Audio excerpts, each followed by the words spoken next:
মুস্তাফিজকে ছাড়াই মাঠে নেমেছে চেন্নাই সুপার কিংস। ফিজ না থাকায় লোকসানেও পড়তে হচ্ছে 5 বারের চ্যাম্পিয়নদের। ফিজ না থাকা মানেই চেন্নাইয়ের ডেট ওভার অপশনে ঘাটতি থাকা, তাই তো চেন্নাইয়ের একাদশটাও সাজাতে হয় উলট পালট ভাবে। উল্লেখ্য মাথিসা পাথিরানাও আছে ইনজুরির চোট নিয়ে মাঠের বাহিরে। ফিজ বাংলাদেশে চলে আসার পর প্রথমবার মাঠে নেমেছে চেন্নাই সুপার কিংস। পাঞ্জাব কিংসের বিপক্ষে সেই ম্যাচে একজন শুধু বিদেশি পেসার নিয়ে খেলেছে চেন্নাই। পুরো টুর্নামেন্ট শুরু হওয়ার পর থেকে এবারেই চেন্নাইকে খড়গ শক্তির দল নিয়ে খেলতে হয়েছে। ম্যাচের প্রথম 62 রানে 8 ওভারে নিয়েছিলেন 3 উইকেট। প্রথমে বলাররা রীতিমতো খেলা দেখিয়েছে পাঞ্জাব কিংসের। এরপরে 6 ওভারে আরো 5 উইকেট নিয়ে নেয় চেন্নাই। ইতিমধ্যে অল আউট করার বন্দোবস্ত করে ফেলে দিয়েছিল সিএসকে, কিন্তু বল পুরাতন হওয়ায় একটু একটু করে বলাররা নিজেদের শেফট হারাইতে থাকে। 15 ওভারের পর বাকি 5 ওভারে 1টি উইকেট নিতে পেরেছে চেন্নাই সুপার কিংস। প্রথম 8 ওভারে 3 উইকেট, পরের 5 ওভারে 4 উইকেট। বল পুরনো হওয়ার পরে 5 উইকেটে পরে নিয়েছেন 1 উইকেট। স্পষ্টই পুরাতন বোলিং এ বলাররাই খেল দেখাতে পারেননি। 120 রানে অল আউট হয়ে যাওয়ার কথা, সেখানে 20 ওভারে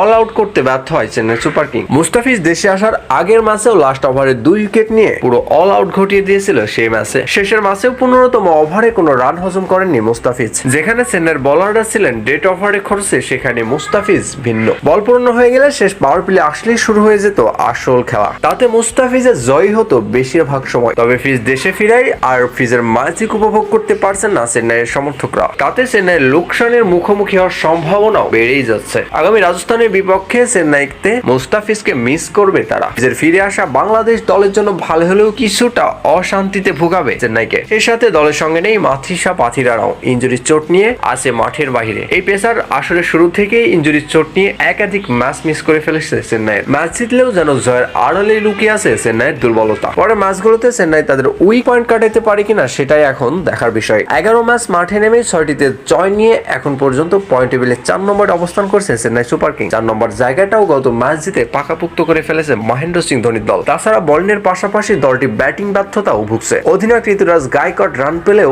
অফর্মে শিবান ডুবে রাসিন রাবিন্দ্রা। তাছাড়া ফিনিশার জাদেজাও নেই খুব একটা ছন্দে।